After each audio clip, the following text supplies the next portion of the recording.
21st century के अंदर जो वारफेयर का कॉन्सेप्ट है वो मुकम्मल तरीके से तब्दील हुआ और इसी सदी ने टेक्नोलॉजी का रेवोल्यूशन भी देखा। और जो सबसे बड़ी इनोवेशन थी वो थी आर्टिफिशियल इंटेलिजेंस की। जो तालीम बच्चों को अब स्कूलों के अंदर दी जा रही है वो 2050 तक इररेलेवेंट हो जाएगी। 4C basically includes creativity, collaboration, communication and critical thinking. Especially these 4C's are missing in the curriculum of Pakistan. अस्सलाम वालेकुम। पाकिस्तान दुनिया की दौड़ में पीछे रह गया है, जिसकी सबसे बड़ी वजह यहाँ के लोग हैं।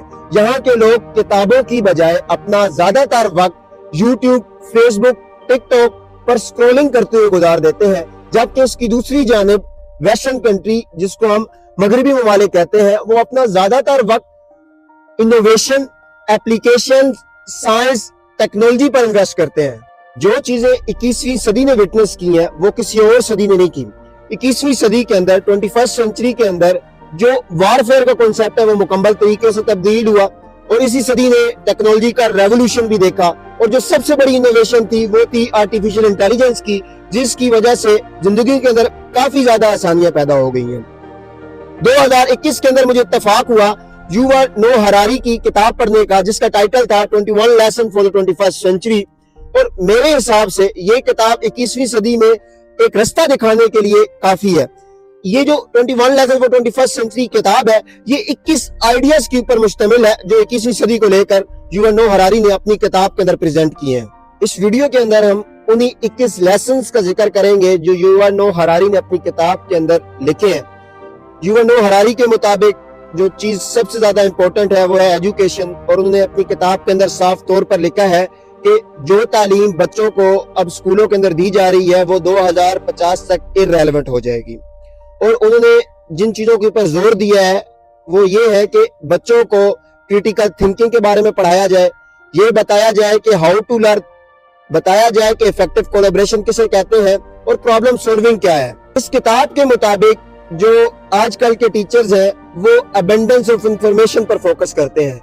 वो उनका मकसद ये है कि बच्चों को ज्यादा से ज्यादा इंफॉर्मेशन दी जाए, जबकि आजकल के दौर के अंदर, इस टेक्नोलॉजिकल एरा के अंदर बच्चे ऑलरेडी इंफॉर्मेशन से बहुत ज्यादा एक्सपोज हो रहे हैं। तो इस किताब के मुताबिक टीचर्स को ये चाहिए कि वो बच्चों को बताएं कि एक ट्रू सेंस ऑफ इंफॉर्मेशन क्या है और इंफॉर्मेशन को किस तरीके से इस्तेमाल करना है। वो बच्चों को बताएं कि what is important information for the children and students और what is not important information for the children and student. इस किताब के मुताबिक स्कूल्स को और गवर्नमेंट को ये चाहिए कि वो ऐसे रिफॉर्म्स लाएं कि वो 4C जो इस किताब के अंदर लिखे हुए हैं वो करिकुलम के अंदर उनका इजाफा किया जाए। वो 4C basically includes creativity, collaboration, communication and critical thinking. Especially these 4C's are missing in the curriculum of Pakistan. Harari के मुताबिक अगर आप चाहते हैं कि अपनी फिक्शनल स्टोरी जो सी है उसके ऊपर लोग ज्यादा से ज्यादा यकीन करें तो उन लोगों से डिमांड करें कि वो उस स्टोरी के बिहाफ पर कुछ न कुछ सैक्रिफाइस करें। जैसे कि हमने देखा है कि हजारों सालों से जो कस्टम चले आ रहे थे, जो ट्रेडिशनल, जो फिक्शनल थिंग्स चली आ रही थी, जब वो इतनी मकबूल हो गई तो वो ला का भी हिस्सा बन गई। इसकी दूसरी तरफ वो इंसानों के बारे में कहता है कि इंसान मसावात की बजाय, लॉजिक्स की बजाय, फैक्ट्स की बजाय वो इमोशनल होकर सोचते हैं और इमोशनल होने की वजह से वो स्टोरी क्रिएट करता है। इसी वजह से हमने देखा कि 20वीं सदी के अंदर जो कम्युनिस्ट फासिस्ट आइडियोलॉजी थी वो अपनी पीक पे थी और उन्होंने कहा कि जो 20वीं सदी थी वो सियासियात की सदी थी, लेकिन जो 21वीं सदी है वो सुपर ह्यूमंस और ह्यूमंस की सदी है, जिसके अंदर हम देखेंगे कि ह्यूमंस की और भी क्लासेस आगे जाकर डिवाइड होंगी।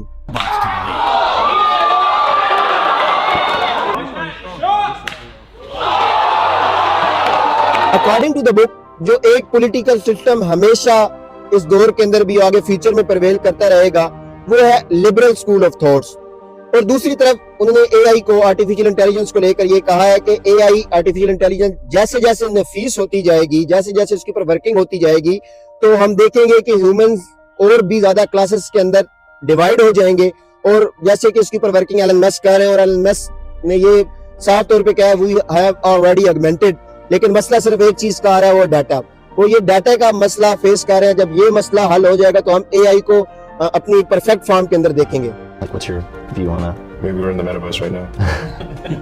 It's just metaverse is all the way down. According to the book, जब हम लोग इंसानी जज्बात, ख्वाहिशात और इंतखाबात में जो बायोकेमिकल प्रोसेस होता है उसको जितना अच्छे तरीके से समझेंगे उतना अच्छे तरीके से हम एक AI आर्टिफिशियल इंटेलिजेंस क्रिएट कर सकते हैं जो इंसानों से बेहतर परफॉर्मेंस प्रोवाइड करेगा इन वर्किंग सेक्टर।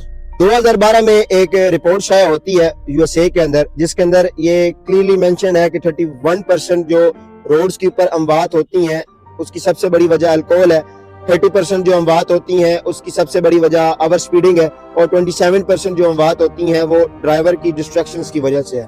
तो अगर हम इन तमाम चीजों को ओवरकम करना चाहते हैं तो हमें एक बेहतर AI इंप्लीमेंट करते हैं, जैसे कि एलन मस्क ने अपनी टेस्ला कार्स के अंदर भी किया है, जिसकी मदद से हम इन तमाम अमवात से बच सकते हैं। सैम हैरिस के पॉडकास्ट में जब युवा नोह हरारी से ये सवाल किया गया कि सच्चाई क्या है, तो उन्होंने कहा कि सच्चाई बेसिकली जो गूगल का टॉप नॉच रिजल्ट है वो आजकल की सच्चाई है।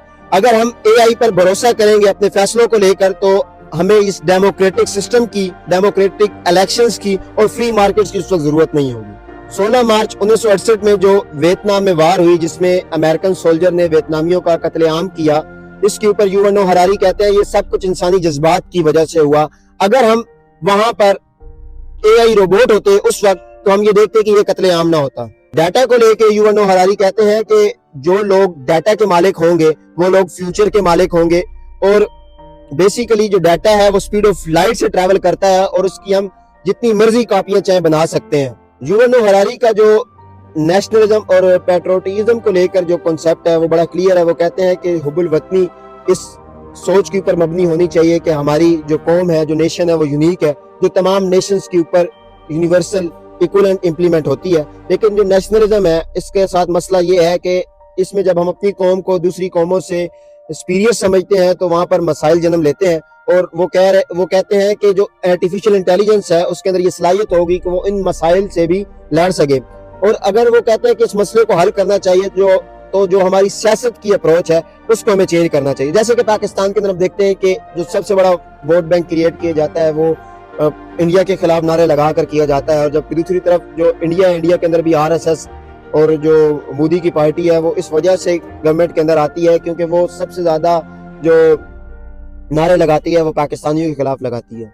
जो कॉन्सेप्ट है ना वारफेयर का वो भी इस सदी के अंदर आके मुकम्मल चेंज हो गया है। 20वीं सदी के अंदर तो हम देखते हैं कि जो वारफेयर का कॉन्सेप्ट है उसके अंदर डायरेक्ट वार्स थी, सोल्जर्स की वार थी, वेपन्स की वार थी, लेकिन अभी जो मोड है वेपन्स का वो चेंज हो गया। अभी वार बायोटेक्नोलॉजिकल और इंफॉर्मेशनल है जिसके ऊपर तमाम कौमें अब लड़ भी रही हैं, लेकिन पाकिस्तान अभी भी उन्हीं ट्रेडिशनल सिक्योरिटी थ्रेट्स के अंदर फंसा हुआ है। और उन्होंने बड़ी फनी सी स्टेटमेंट अपनी किताब के अंदर लिखी है। वो कहते हैं कि अब लोग फ्री ईमेल सर्विसेज के लिए और मज़ेक़ा खेज वीडियोस के लिए अपने सबसे कीमती एसेट मतलब डाटा शेयर कर देते हैं लोगों के साथ, और ये इसी तरह है जैसे अफ्रीकन ने और अमेरिकन ने वो मोतियों के लिए अपनी तमाम जमीनें यूरोपियन एम्पायर्स को दे दी। इस किताब के अंदर और भी काफी ज्यादा चैप्टर्स लिखे हुए हैं, लेकिन बहुत से चैप्टर्स रिलीजन्स के अगेंस्ट हैं, डिविनिटी के अगेंस्ट हैं, तो उसका जिक्र मैंने इस वीडियो के अंदर करना मुनासिब नहीं समझा।